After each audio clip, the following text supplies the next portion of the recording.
প্রত্যেকটা জিনিসের একটা কি থাকে? একটা গঠন থাকে। অর্থাৎ ধাপে, ধাপে একটা জিনিস গঠিত হয়। সো এই ভাষাটারও একটা গঠন রয়েছে। এই গঠনটা কি হয় এবং সেই গঠনের প্রকারগুলো কি এবং সেই গঠনগুলো কাকে বলে সেগুলো আমরা দেখব। অ্যা এর পরবর্তী স্লাইডে যেটা আমরা দেখব সেটা হচ্ছে ভাষা প্রধান উপাদানগুলো কি? প্রধান যে উপাদান অর্থাৎ ভাষার যে প্রধান উপাদান বা ভাষার যে গঠনের যে মৌলিক উপাদানগুলো সেগুলো কি? ভাষার মূলত ৩ টা প্রধান উপাদান রয়েছে। সেই প্রধান উপাদানগুলো ১ম টা হচ্ছে ধ্বনি, ২য় টা হচ্ছে শব্দ, ৩য় টা হচ্ছে বাক্য। ধ্বনি, শব্দ, বাক্য। এই ৩ টা উপাদান মিলেই মূলত ভাষাটা গঠিত হয়। আসসালামু আলাইকুম। আমি আয়নাল ইসলাম এবং আমার ইউটিউব চ্যানেল এবং ফেসবুক পেজ আইনাল এডুকেশন হাবের পক্ষ থেকে আপনাদের জন্য নিয়ে আসলাম বাংলা ব্যাকরণ পূর্ণ কোর্স।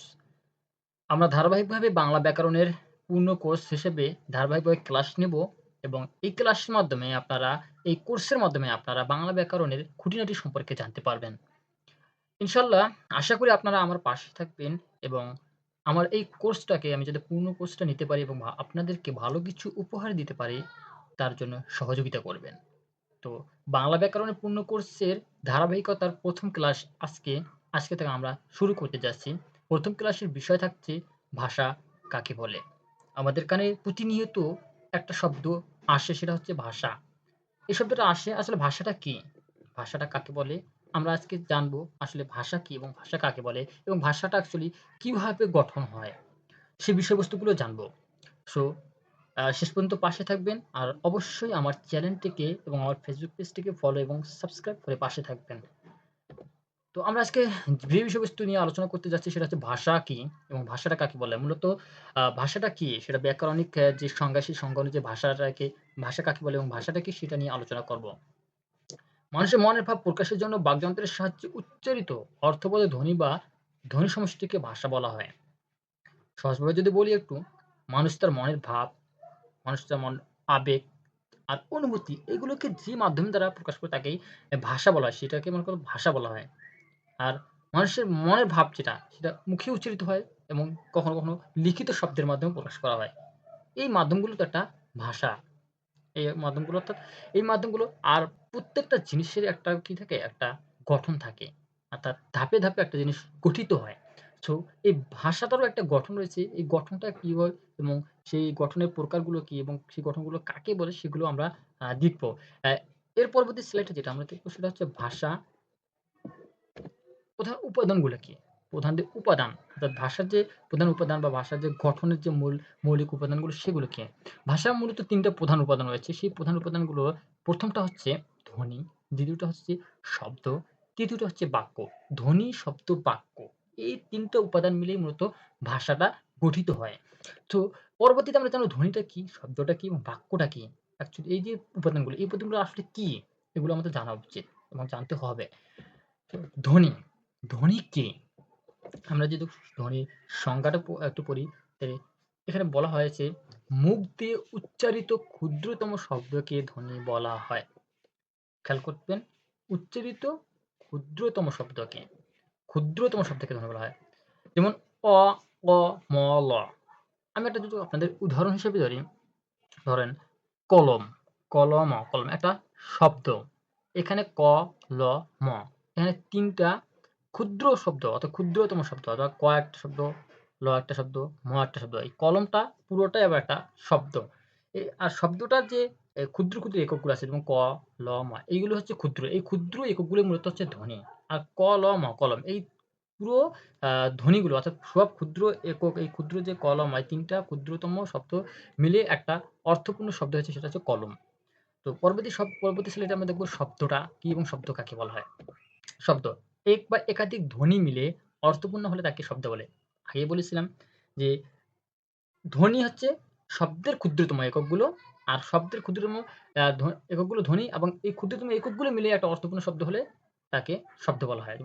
যেমন আমি যদি মা, বই, কলম। এই যে কলম উদাহরণটা যেমন দিয়েছিলাম। ক, ল, ম কলম। ক একটা ধ্বনি, ল একটা ধ্বনি, ম একটা ধ্বনি। এই ৩ টে ধ্বনি মিলিয়ে হচ্ছে একটা অর্থপূর্ণ শব্দ হয়েছে যেটাকে বলা হচ্ছে শব্দ এবং সেই শব্দটা হচ্ছে কলম। তারপর হচ্ছে বাক্যটা কি? আমরা ৩য় যে আ উপাদানটা সেটা হচ্ছে শব্দের যে ভাষার যে ৩য় উপাদানটা সেটা হচ্ছে বাক্য। আসলে বাক্যটা কি এবং বাক্যটা কাকে বলে? কিছু শব্দ মিলে বা একাধিক শব্দ মিলে যখন একটা অর্থপূর্ণ স আ সম্পূর্ণ অর্থ প্রকাশ করে কিছু শব্দ মিলে বা একাধিক শব্দ মিলে যখন সম্পূর্ণ অর্থ প্রকাশ করে তখন তাকে বাক্য বলা হয়। যেমন রহিম স্কুলে যায়, আমি ভাত খাই, আমি বই পড়ি। এগুলো একেকটা বাক্য। এখানে দেখেন রহিম একটা শব্দ, স্কুল একটা শব্দ, যায় একটা শব্দ। এই ৩ টে শব্দ মিলে একটা অর্থপূর্ণ বাক্য গঠন করেছে। এটা হচ্ছে একটা বাক্য এবং স্কুলে যায় রহিম, আমি ভাত খাই এগুলো প্রত্যেকটা শব্দ এক বা একাধিক শব্দ মিলে একটা কি অর্থপূর্ণ সম্পূর্ণ অর্থ প্রকাশ করেছে। এটা একটা বাক্য। আবার আমি যদি এখানে দেখি বই, সাপোজ বই, বইটা একটা শব্দ এবং এবং হ্রস্বই এগুলো হচ্ছে একটা ধ্বনি। অর্থাৎ ধ্বনি ১ম এ অর্থাৎ শব্দের ক্ষুদ্রতম একটা ক্ষুদ্রতম শব্দ, হ্রস্ব একটা ক্ষুদ্রতম শব্দ। এই ২ টা ক্ষুদ্রতম শব্দ হচ্ছে আবার ধ্বনি। আবার এই ক্ষুদ্র এই ধ্বনি ২ টা মিলে অর্থাৎ এবং হ্রস্ব এই ধ্বনি ২ টা মিলেই একটা শব্দ গঠিত হচ্ছে সেটা হচ্ছে বই। এবং এই বই শব্দটা এবং আমি ঠিক সেভাবে আমি বই পড়ি। এই ৩ টে শব্দ মিলে মূলত একটা বাক্য গঠন হয়েছে।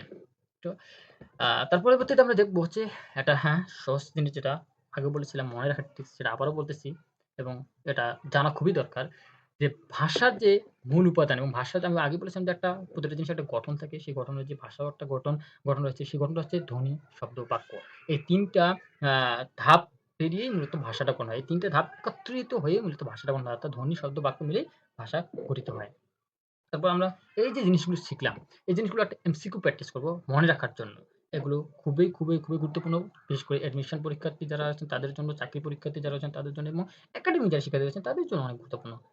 সবারই এটা শেখা উচিত। মনের ভাব প্রকাশের মাধ্যমকে কি বলে? এক কথায় ভাষা বলে। ২ নাম্বারটা হচ্ছে এক বা একাধিক ধ্বনি মিলে কি হয়? এক বা একাধিক ধ্বনি মিলে কি হয়? শব্দ হয়। ৩ নম্বরটা হচ্ছে ভাষার প্রধান উপাদান কয়টি? ৩ টি এবং ৪ নাম্বার প্রশ্ন হচ্ছে ভাষার উপাদান কোনটি? ভাষার উপাদান কোনটি? এটা অবশ্যই আপনারা কমেন্ট করে জানাবেন আমাকে। আসলে ভাষার উপাদান কোনটি? আমি আপনাদের কাছ থেকে এটা জানতে চাই। এবং পরিশেষে প্রত্যেকটার উত্তর দেওয়া রয়েছে এখানে। দেখে নেবেন।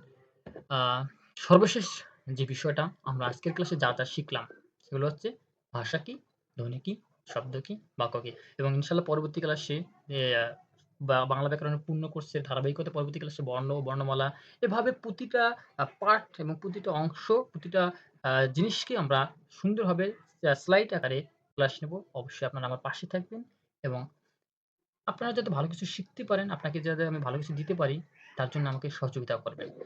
আহ আর অবশ্যই ক্লাসটা যদি ভালো লাগে, ভিডিওটা যদি ভালো লাগে, অবশ্যই আমার ফেসবুক পেজ ফলো দিয়ে এবং আমার ইউটিউব চ্যানেল সাবস্ক্রাইব করে পাশে থাকবেন এবং ধন্যবাদ সবাইকে এবং আশা করব ইনশাআল্লাহ পরবর্তী ক্লাসে আরো ভালো কিছু দেওয়ার চেষ্টা করব এবং আমার যদি কোনো ভুল ভ্রান্তি হয়ে থাকে অবশ্যই আপনারা কমেন্টে জানিয়ে দিবেন, ধরিয়ে দিবেন।